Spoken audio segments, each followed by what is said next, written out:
You're listening to Midlife Side Quest, the Over the Hill Gaming Podcast. Here's your host, John Wall. It's April 9th, 2025, and welcome to episode 128 of Midlife Side Quest, the Over the Hill video game podcast. My name is John Wall, and every week I bring you my video game impressions, the latest industry news, and tales of a Gen X geek delivered to you in just 15 minutes.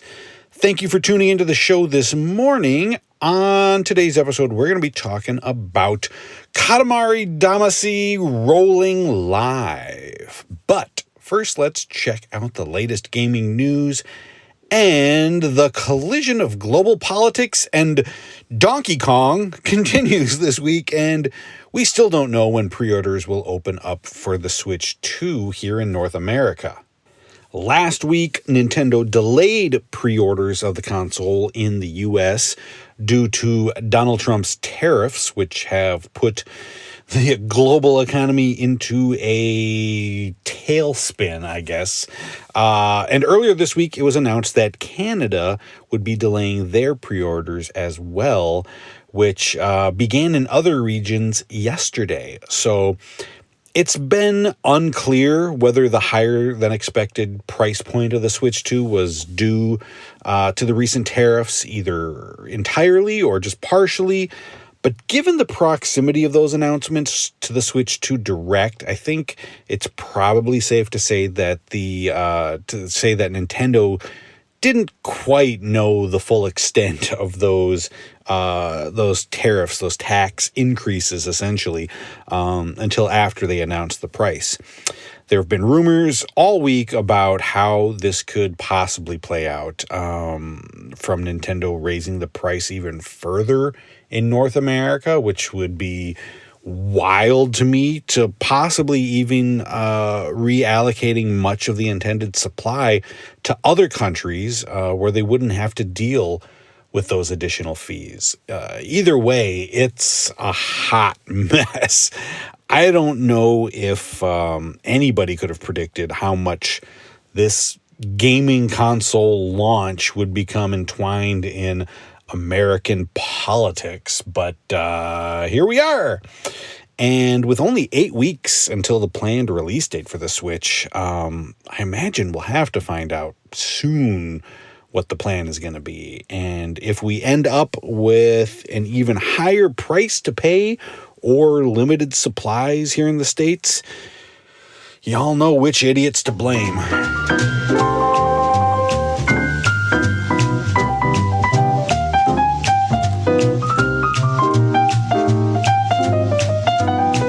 One of my all-time favorite comfort food games is Katamari Damacy.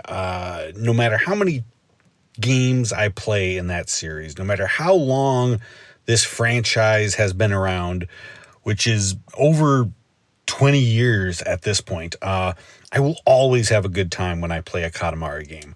It's just simple and pure and fun. And Katamari Damacy Rolling Live is the first all-new entry in the series in 8 years, if you can believe it. And it came out last week exclusively on Apple Arcade. So the story in this one is actually kind of entertaining. The king of all cosmos is upset because nobody seems to know who he is anymore. His popularity has waned over the years, and all anybody cares about these days are influencers. And as a father of 2 teenagers, I can confirm that this is true. So the king does the only thing that he can think of to regain his glory, and that is he decides to become a famous streamer. So as the prince, you need to help the king gain subscribers by teaming up with other popular influencers for collabs. So if you've played a Katamari game before, you'll immediately be familiar with this. If not, the goal of each level is to roll around your Katamari, which is your ball that you're pushing, and pick up as much stuff as possible. In most levels, you'll have a certain number of minutes to get your Katamari up to a certain size. You'll start out tiny, picking up things like thumbtacks and buttons or dice, but the more you roll up, the bigger you get, and the bigger objects you'll be able to pick up until you're picking up chairs and tables and dogs and people. So the big question I had going into this was, how would this game translate to mobile devices? There have been a couple other like mobile versions and ports in the past, but I never checked them out. On console, you would use both analog sticks to push the ball forward, and you would turn by pushing one stick forward and pulling the other one back. On iPhone, it gives you a couple of different control options, but the one I preferred was the simplified one of just using the left virtual analog stick for all of your movement and the right one for controlling the camera. I think for a mobile game, it feels pretty decent. I don't love playing any game with virtual sticks. It's weird to me, but this isn't awful. And then you can like double tap the screen to do a quick turnaround, and then there's a button to do that, that quick dash that's always been in the series.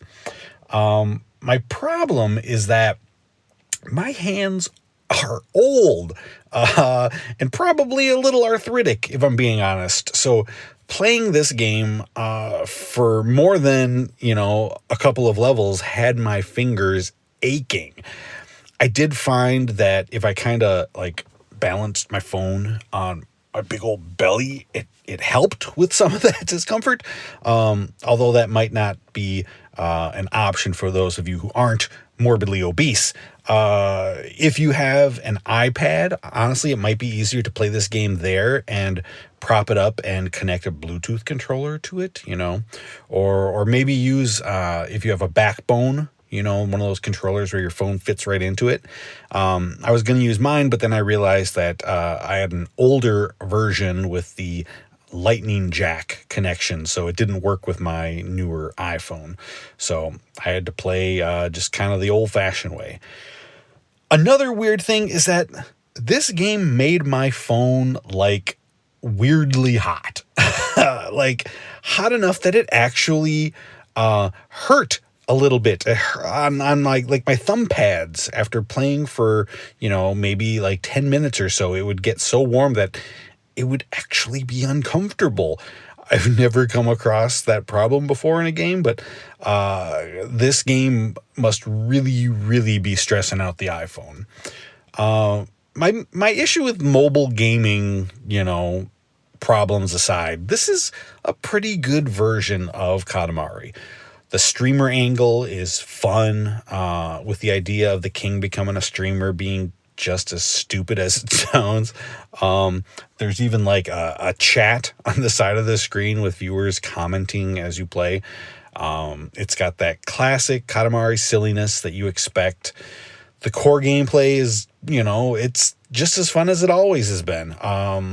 Trying to find that groove where you're picking up items fast and growing quickly. It's really fun. It's always been fun.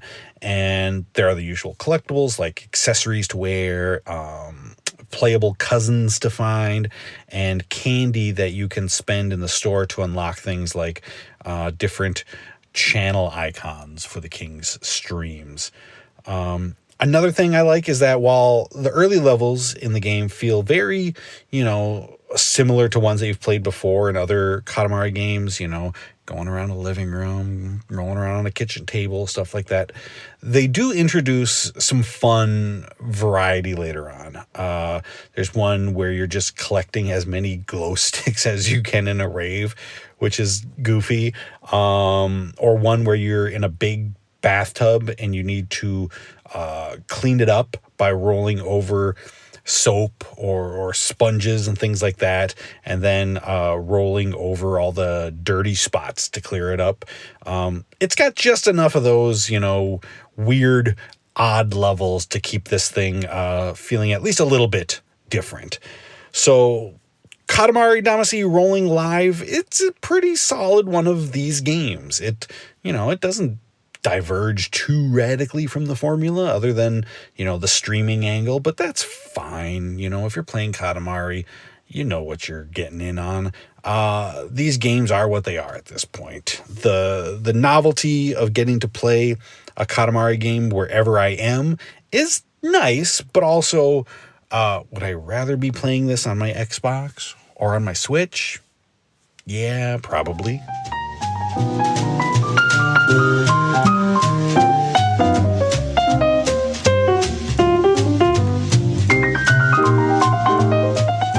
So I took off all of last week to do some work and do almost a total overhaul of my gaming space.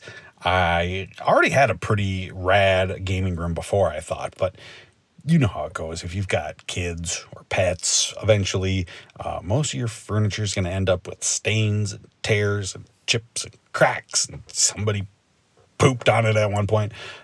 So I gutted the whole room. I took out the old entertainment center and the shelves, and I took out we had a big sectional sofa, which took up a lot of room, and I may or may not have had to smash to bits with a hammer to get it through the doorway.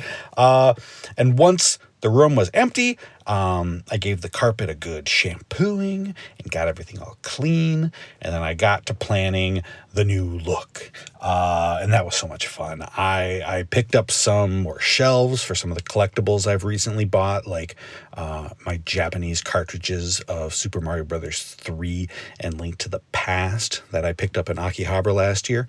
I hung up some of the cool gaming art that I bought at the last Twin Cities Con last November. And the biggest purchases I made were a new couch and chair from Lazy Boy, ones that fit the room better, and which took forever to decide on.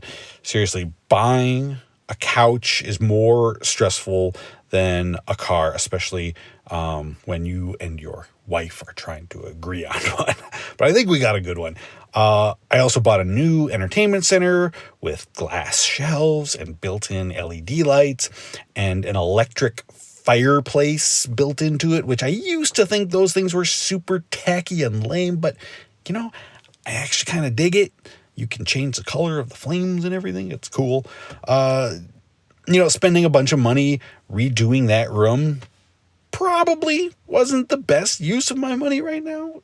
I've got some other financial obligations right now. I got to take a tree down in my yard, for crying out loud.